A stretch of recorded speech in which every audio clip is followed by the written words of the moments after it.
যেতিয়া বহুদিন বিপদৰ মাজত সোমাই থকা যায়, হঠাৎ যদি ভাল দিনৰ আগমন হয়, মন কিমান আনন্দ। এজন যদি ৰোগীগ্ৰস্ত ব্যক্তিয়ে 3 বছৰ 4 বছৰ যদি বিছনাত পৰি থাকে, তাৰ পিছত যদি বেমাৰটো ভাল হয়, যেতিয়া চোতাললৈ ওলাই যাব, পদূলিলৈ ওলাই যাব, চাৰিআলিলৈ ওলাই আহিব, কিমান মনটো ভাল লাগে। সেইটো ৰোগগ্ৰস্ত ব্যক্তিহে জানে। আপুনি মই ভালে আছো গম নাপাম, কেইদিনমান জ্বৰ উঠি বেমাৰত পৰি থাকিলে গম পাম শৰীৰটো কি। ঠিক সেইদৰে দেৱতাসকলে বৃত্তাসুৰৰ ভয়ত পলাই পত্ৰং দি অনাই বনাই ঘূৰি ফুৰিছে, আৰু আজি তেওঁলোকৰ হাতত যিজন বৃত্তাসুৰৰ বাবে তেওঁলোকৰ জীৱনৰ শান্তি নাইকিয়া হৈছিল, তেওঁক বধ কৰিব পৰা অস্ত্ৰপাত তেওঁলোকৰ লগত আহিল। কিমান আনন্দ, জয়ধ্বনি কৰি কৰি ওলাই আহিছে, আৰু য'ত বৃত্তাসুৰ আছে তালৈ খেদি গৈছে। তে দেৱতাসকলক একেলগে দেখা পায় অসুৰেও ভাবিছে ইমান দিনৰ মূৰত কি হ'ল, আৰু তেওঁলোকে জয়লাভ কৰিলেই। আজি আকৌ যেতিয়া সদল বদলাই আহিছে, একাদশ ৰুদ্ৰ আহিছে, অষ্টবসু, 2 অশ্বিনী কুমাৰ, দ্বাদশ আদিত্য, অগ্নি বায়ু, সকলোৱে ইন্দ্ৰক আগত লৈ আহি আছে যুদ্ধৰ বাবে। আৰু এটা বৰ ডাঙৰ কথা দিছে, নৰ্মদা নদীৰ পাৰত বৃত্তাসুৰ আৰু ইন্দ্ৰৰ যিখন যুদ্ধ হৈছিল, সেইদিনাখনে সত্য যুগৰ শেষ, ত্ৰেতা যুগৰ আৰম্ভ। এইটো মনত ৰাখিবলগীয়া কথা। ৰামচন্দ্ৰই যেতিয়া লগে সংগে অযোধ্যা নগৰক লৈ গৈছিলগৈ, তেতিয়াই ত্ৰেতাৰ আৰম্ভ হৈ দাপৰত ভৰি দিছে। কৃষ্ণই যেতিয়া পৃথিৱীৰ ভাৰ সংহাৰ কৰি বৈকুণ্ঠলৈ গমন কৰিছে, তেতিয়াই কলি আহিছে। যুগকেইটা বুজি পাইছানে? সত্য, ত্ৰেতা, দাপৰ আৰু কলি। সত্য যুগ আৰম্ভ হৈছে, সমাপ্তি ঘটিছেগৈ। এই বৃত্তাসুৰ যুদ্ধৰ সময়ত সত্য যুগ সমাপ্ত, ত্ৰেতা যুগ সোমাই গ'ল। ত্ৰেতাত সোমোৱাৰ লগে লগে তেতিয়া প্ৰভু ৰামচন্দ্ৰই আহি গৈছে পৃথিৱীলৈ। ভাগকেইটা জানিবলগীয়া কথা। ইয়াতে লিখিছে,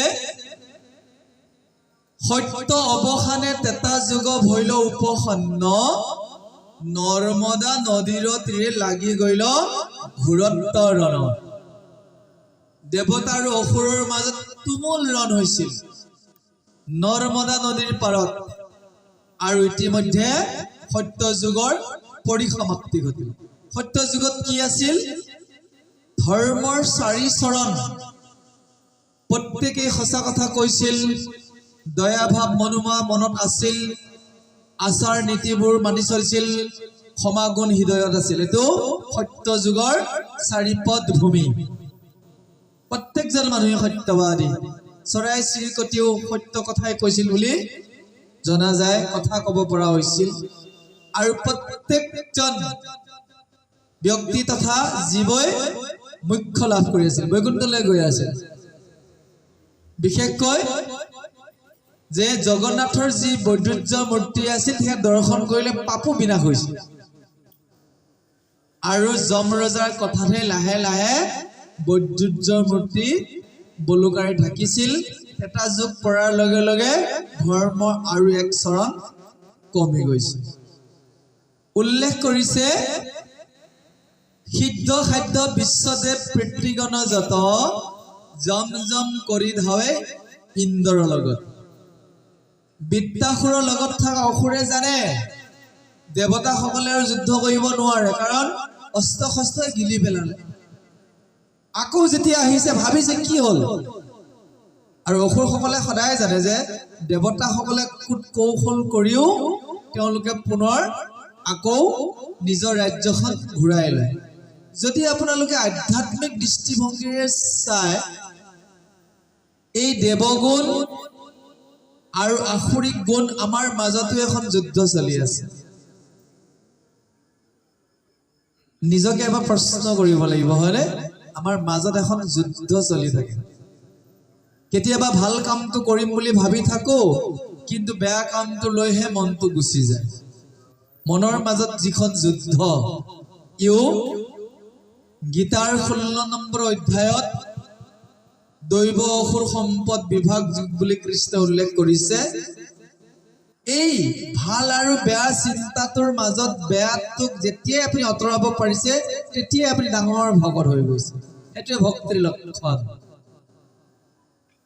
তিনিটা গুণৰে আমি জীৱন লাভ কৰিছো সত্য গুণ সকলোৰে মাজত আছে সত্য গুণ ভাল চিন্তা সুস্থ চিন্তা ৰজগুণ অকমান ৰাগিয়াল খাদ্যই হোক গুণেই হোক তমোগুণ ভকতৰ নাথাকে কাৰণ তমোগুণ খুব বেছি নিন্দা কৰা বেছি মাদক দ্ৰব্য ভক্ষণ কৰা বেয়া চিন্তাৰ প্ৰতি ঢাল সেইটো সাধাৰণতে ভাগৱত শ্ৰৱণী নাথাকে তমোগুণৰ পৰা মানুহ উদ্ধতে হয় নাজানি ৰজগুণটো লৈ থাকে মানুহ আসলে ৰজগুণটো নাইকিয়া হৈ যায় যেতিয়া সঠিক সংগত পৰা যায় এইখিনিতে কোৱা হৈছে দেৱতা আৰু অসুৰৰ বিৰুদ্ধে এই ডাঙৰ যুদ্ধখনৰ মাজত যিদৰে নৰ্মদা নদীৰ পাৰত হৈছে এজন ভকতৰ মনৰ মাজতো কেতিয়াবা এইখন যুদ্ধ চলি থাকে যে মই বস্তুটো এৰিম কেনেকে এৰিম নোৱাৰিমেচোন এই নেৰুৰে থাকি গ'ল যুদ্ধ চলি আছে যিদিনাখনে আপুনি বেয়াটোৰ ওপৰত ৰাজত্ব ল'লে নাই কিয় মই নোৱাৰিম দৃঢ়তা লাগিব তে আপুনি দেৱলোকত সোমাল কাৰণে মানুহেই দেৱ হ'ব পাৰে এটা মহাপুৰুষ শ্ৰীমন্ত শংকৰ বুলি কোৱা নাই নহয় তাৰ লগত কি আছে দেৱতুল্য গুণ তেওঁ আহৰণ কৰিছে এটা মোহন দাস কৰমচাঁদ গান্ধীৰ কথা পাহৰিয়ে গ'লো এনেকুৱা বোলে এটা আত্মা মহান আত্মা মহাত্মা দিয়া গ'ল বুজি পাইছেনে বাৰু আপুনি ময়ো বেয়াবোৰ পৰিত্যাগ কৰি দেৱতুল্য হ'বলৈ তুল্য দেৱতা হ'ব নোৱাৰে দেৱতুল্য দেৱতাৰ নিচিনা দেৱতাসকলে সদায় বেয়াটোক এৰি ভালটোক লয় সেইটোৱে দেৱতা অসুৰসকলে ভালটোক মাৰো বুলি কয় বেয়াটো কৰি থাকে তাৰমানে অসুৰ তে আমি এতিয়া ভকত হ'লো ভকত হৈ আমি কোনটো লাইনত থাকে আমাৰ মাজতো দুটা লাইন এটা দেৱতাৰ লাইন এটা অসুৰৰ লাইন কেতিয়াবা আমি ভুলতে দুইফালে যাওঁ হয় জয় কৃষ্ণ মোৰ বোধেৰে বেয়াটোলৈ কিন্তু যাব নালাগে এইটো আধ্যাত্মিকৰ কথা এনেও যিহেতু ভাগৱতখন এনেকুৱা এখন শাস্ত্ৰ যিখন শাস্ত্ৰৰ মাধ্যমেৰে আমি নিজক পৰিৱৰ্তন কৰিম নিজক পৰিৱৰ্তন ইয়াতো অলেখ কাহিনী আপোনালোকে শুনিছে আজি 6-7 বছৰ গোটেইবোৰ কাহিনী মনত আছেনে নাই পঢ়ি যোৱাখিনিয়ে শুনি আছে পাহৰি গৈ আছো শুনি আছো পাহৰি গৈছো একো নাই কিন্তু আপুনি ইয়াতে ভাল লগাখিনি নিজৰ জীৱনলৈ আনি বেয়াখিনি বাদ দিব লাগিব অতি সুন্দৰভাৱে এই যুদ্ধখন নৰ্মদা নদীৰ তীৰত আৰম্ভ হ'ব এই তেতা যুগত আৰম্ভ হৈছে সত্য যুগত কিন্তু যুদ্ধখন নহল তেতা ইতিমধ্যে সোমাই গ'ল নৰ্মদা নদীৰ লোকেশ্যনটো দিছে মধ্যপ্ৰদেশ মহাৰাষ্ট্ৰ আৰু গুজৰাটৰ লগত থকা ক'ব গৈছেনে নৰ্মদা নদী কৈছে আমাৰ যে মধ্যপ্ৰদেশো পৰিল সিফালে মহাৰাষ্ট্ৰও পৰিল লগত গুজৰাটৰ এটা অংশত ধুনীয়াকে নৰ্মদা নদীখন আছে তাৰ পাৰত যুদ্ধখন হৈছে এই যুদ্ধখনৰ হুলস্থুল বোলে স্বৰ্গলৈকে গৈছিল আমি পামগৈ ইয়াতে সেই নৰ্মদা নদীৰ পাৰত দেৱতাসকল গৈছে কাৰণ তাতে বাহৰ পাতি আছিল বৃত্তাসুৰে ইয়াতে লিখিছে যে বৃত্তাসুৰ অসুৰৰ লগত থকাতে তেওঁলোকৰ শক্তিটো বহুত বেছি হৈ আছে কাৰণ তেওঁলোকৰ সেনাধ্যক্ষ পৰমবীৰ ইন্দ্ৰই হাৰি গৈছে যেতিয়া তেওঁলোকক পুনৰ দেখা পাইছে তেওঁলোকে কিন্তু ভয় কৰা নাই এতে লিখিছে মহাবীৰ বৃত্ত আছে আমাৰ অসুৰৰ পৰম সহায় কটাক্ষ নকৰি গৰ্বে দেৱতা কথাই আকৌ দেৱতাসকললৈ ধাই গ'লেই আৰু যে তোমালোকক আজি ৰক্ষা দিয়া নহ'ব সেই সকলৰ ভিতৰত বীৰ যোদ্ধাসকলৰ নাম দিছে নমুচি দুখিৰা তিখিৰা শংকুশিৰা বিষপৰ্বা ঋষভকে আদি যথেষ্টবোৰ ডাঙৰ ডাঙৰ বীৰ অসুৰৰ বীৰ যিসকল থাকিলে সাধাৰণতে দেৱতাসকলে সদায় ভয়ত বিতত হৈছিল আৰু লগতে উল্লেখ কৰিছে সুবৰ্ণে মণ্ডিত সৰ্বে দেখি জাতিষ্কাৰ অস্ত্ৰ শস্ত্ৰ ধৰি সবে ধাৱে একাকাৰ এতিয়া কিন্তু এনে মনত ভাবিলে কিন্তু ভয় লাগি যায় এই তৰোৱাল লৈ যুদ্ধ কৰি কটা চিঙা মাৰা হয় যিবিলাক মানুহে আজিকালি কলিযুগৰ মানুহে আমি তেজ বেছি দেখিবই নোৱাৰা হৈ গ'ল কোনোবা মানুহৰ এক্সিডেণ্টতে যদি অকণ তেজো ওলাইছে ভয়ত ভিতৰত হৈ যাব আমাৰ উমেশ প্ৰভু এদিন হাহাকাৰ হৈ গৈছিল বোলে জয় কিছু এক্সিডেণ্টৰ মানুহ দেখা কিন্তু আচলতে হয় ইয়াৰ কাৰণে সম্পৰ্কটো নাথাকেতো সেইটো তেজ দেখিলে আকৌ ভয় কৰোঁ যেতিয়া আকৌ কিবা কিবি কচাই খানালৈ যাওঁ বেছি নিস্তেজ হ'লে আকৌ বেয়া পাওঁ এই তেজে নাই নেকিও বুলি কওঁ জয় কিছু একো নাই প্ৰসংগতে মই কৈছোঁ ভাবিব লগা একো নাই ইয়াতে উল্লেখ কৰিছে যে বাসৱৰ সেনা বাসৱ মানে আমাৰ ইন্দ্ৰ দেৱতাক কৈছে ইন্দ্ৰ দেৱতাৰ সৈন্যবিলাকে কিন্তু সিহঁতৰ যুদ্ধৰ কৌশল আৰু সময়ৰ সজ্জা দেখি ভয়ো খাইছে আচলতে যেতিয়া দুটা পাৰ্টি অৰ্থাৎ ইটো দল আৰু সিটো দলৰ মাজত যুদ্ধ হয় প্ৰত্যেক দলৰে বিজয়ী মনোভাৱ থাকিলে নিজৰ দলটো বেছি জয়লাভ কৰিব যেন অনুভৱ হৈ থাকে সেইটো নেতৃত্ব বহন কৰে একোজন সেনা নায়কৰ ওপৰত বৃত্তাসুৰ এতিয়া এনেকুৱা সেনা নায়ক ইন্দ্ৰক যুদ্ধত হৰুৱাই থৈছে সিহঁতৰ মনোবল বাঢ়িয়ে আছে আৰু দেৱতাসকলে হাতত বজ্ৰ লৈ আহিছে সিহঁতৰ মনোবল এবাৰ কিন্তু অটুট আছে কাৰণ স্বয়ং কৃষ্ণই কৈ পঠাইছে যে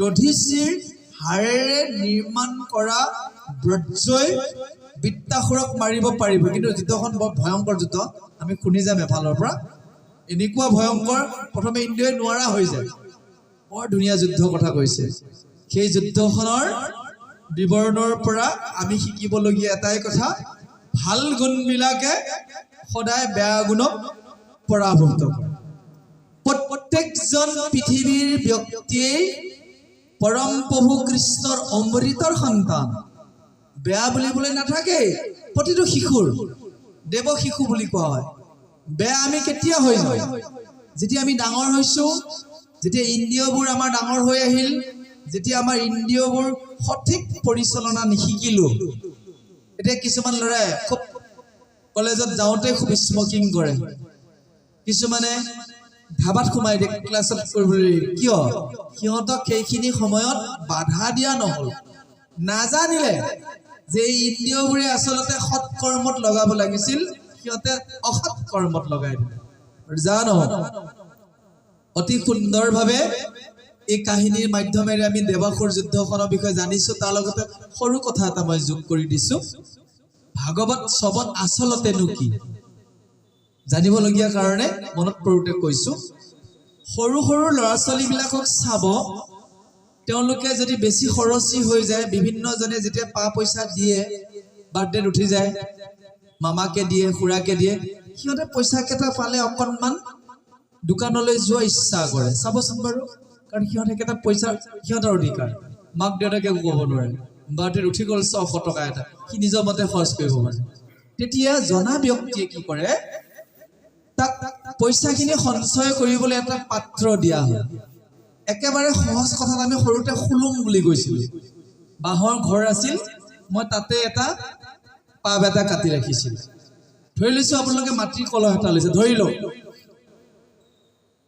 এতিয়া যদি আমাৰ কেন্দ্ৰীয় ভাগৱত চৰ্চা সমিতিয়ে ঘোষণা কৰে যে আমি আহি থকা এই যিটো বৰ্ষ আহি আছে এতিয়া বৰ্ষ 2025 যে আমি দুৰ্গা পূজাৰ আশে পাশে আমি ভাৰত ভ্ৰমণ কৰিম গোটেইখিনি মানুহ যাবই লাগিব ধৰি লৈছে এটা ঘোষণা কৰিলে যে আমি ভাল ষ্টাৰ বাছ 3খনমান ল'ম আমি ভাৰতখন ভ্ৰমণ 15 দিনত কৰিম এইটো কাৰণে আমাক কি লগা হ'ব প্ৰত্যেকৰে যাব মন আছে আমাক ধনৰ প্ৰয়োজন হ'ব ধৰি লৈছোঁ নিৰীখ কৰিলে 40,000 ধৰি লৈছোঁ আমি যদি বহাগতে গম পাইছোঁ আহিনত যাব লাগে 40,000 টকা গোটাবলৈ হ'লে আমি অলপ সঞ্চয় কৰি যাব লাগিব আৰু 40,000 নিদিলেতো আমাক শইকীয়া ছাৰেই হওক বা আমাক মহন্ত বাবুৱে কেনেকৈ টিকেটটো দিব কথা এটা কৈছোঁ জমা দিব লাগিব তেতিয়াহে যোৱাৰ ব্যৱস্থাটো হ'ব কোনোবা এজন ব্যক্তিয়ে জমা কৰোঁতে 40,000 নহ'ল 10,000হে হ'ল এতিয়া যাব পাৰিবনে বাৰু নোৱাৰিব ঠিক সেইদৰে ভাগৱতখনৰ শ্ৰৱণবোৰ হৈছে আমাৰ পৰলোকত খৰচ কৰা ধন। আমি যিদিনাখন মৃত্যু হ'ব আমাৰ, আমি সিদিনাখন নিজৰ পৰিয়ালটোৰ কোনো সদস্যক নিব নোৱাৰো, কোনো ঐশ্বৰ্য সম্পদ নিব নোৱাৰো, শৰীৰটোকো নিব নোৱাৰো, অকলেই যাব লাগিব। কিন্তু সিদিনা আমি অকলে নগলেও হ'ব, আমাৰ লগত এই যে আমি খুলুংটোত যে ভৰাই আছিলো, অৰ্থাৎ শ্ৰৱণ মানে কি জানে, প্ৰত্যেক দিনে আপুনি তাত কিবা এটা বস্তু ভৰাওক। আজি শ্ৰৱণ কৰিছে নহয়, আজি আপুনি মাত্ৰ যিটো বাচন তাত কিবা এটা ভৰাওক। এই যে কিবাটো ভৰাব, এটকীয়াই ভৰাইছে নে দুটকীয়াই ভৰাইছে নে 10 টকীয়াই ভৰাইছে, এখেতে পঢ়ি গ'লে আপোনালোকে গম নাপাব। সেইটো ব্যাখ্যা কাক জনে কয়, এইটো এটকীয়া সেইটো দুটকীয়া। জয় কৃষ্ণ। এওঁ এনেকে দিব দেই, এয়া খুচুৰা পইচা ল, এটা এটা থ। আন্দা মুন্দা খিনি এনেকে কয়, এনেকে সোমাই থব। জানা কেইজনে আকৌ পইচাটো চাব কেটকীয়া। এটকীয়া 10টা থলেহে এসোপা হ'ব, কিন্তু ঠাই বেছি ল'ব, কিন্তু মূল্যটো কম আছে। কিন্তু যদি মই 10 টকীয়া এটা থওঁ, এটাই যাব কিন্তু দামীটো যাব। গম পাইছানে? ভাগৱতলৈ আহিব, সদায় আপোনালোকে কিবা এটা নোট সঞ্চয় কৰিবলৈ যত্ন কৰিব। জয় কৃষ্ণ। প্ৰত্যেক দিনাই ভাগৱততে আপোনাৰ জমা হ'বই কিবা এটা। সেই জমাখিনি যিদিনাখনে পৰিপূৰ্ণ হৈ যাব, যদি আপোনাৰ কলহটো ভৰি আছে, মৃত্যুলৈ ভয় নাই।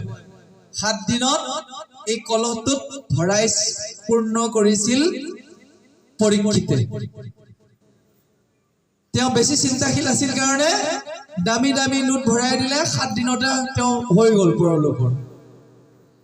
আমি যদি ভৰাওঁতে সদায় নচলা বস্তুৱে ভৰাই থাকো, জয় কৃষ্ণ, নচলা পইচাই যদি ভৰাই থাকো কি হ'ব বাৰু? ভৰ্তি হ'ব, কিন্তু কাম নিদিব। অৰ্থাৎ ভাগৱত আজি 6 বছৰ 7 বছৰে শুনিছো, নচলা নোট ভৰাইছো, অৰ্থাৎ নিজকে পৰিৱৰ্তনে কৰিব পৰা নাই। তে জানিব নচলা নোটে ভৰাই আছো। জয় কৃষ্ণ। কিবা বুজিছেনে? নাই বুজা। ভাগৱত শ্ৰৱণ হৈছে, আমি এটা পাত্ৰ লৈ যাওঁ, তাত আমি কিবা এটা ভৰাই আনো। প্ৰত্যেকখন ভাগৱততে মই নতুন নতুন কথা শিকো। বিভিন্ন জেগালৈ যাওঁ, বক্তাসকলে কথা কৈ থাকে এটা চিষ্টেমত, মই চিন্তা কৰি কৰি শুনি থাকো এটা চিষ্টেমত। তেওঁলোকে কোৱা কথাটোকে আকৌ তাকে মিলাই লৈ মই আৰু এটা দৃষ্টিভংগীৰে যাওঁ। বুজিব পাৰিছেনে?